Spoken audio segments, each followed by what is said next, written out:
राजस्थानमधील कोठा रहिवासी येथील लतीफ अन्सारी हा अंदाजे 40 वर्षीय प्रवासी ताजमहल पाहण्यासाठी घराबाहेर पडला. मात्र प्रवासात भरकटत तो सोलापुरात येऊन पोहोचलाय. सम्राट चौकातील एका पडक्या इमारतीत तो महिनाभरातून अधिक काळ एकटाच राहतोय.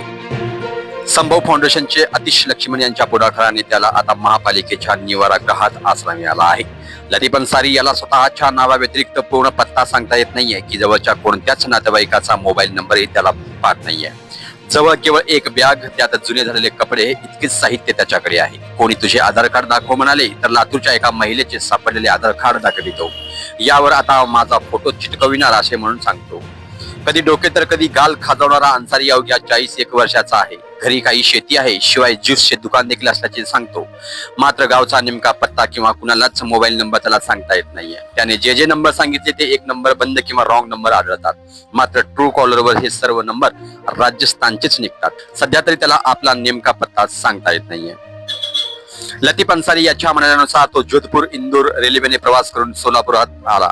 या प्रवासादरम्यान रेल्वे पोलिसांनी त्याला पकडलं होतं आणि त्याला 8 दिवस ताब्यात ठेवले होते, अशी माहिती लतीफ अन्सारी यांनी दिली आहे.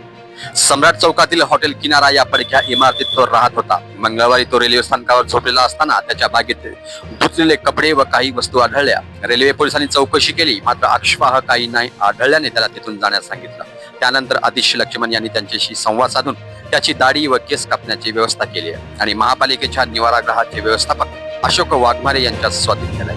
सध्या तो निवारागृहात राहत असून आपल्या मूळ घराच्या शोधात तो भरकटत आहे. करतो की हा व्हिडिओ जास्तीत जास्त शेअर करा, जेणेकरून ह्या आपल्या मित्राला लतीफला त्याचे घरचे भेटून जातील. धन्यवाद.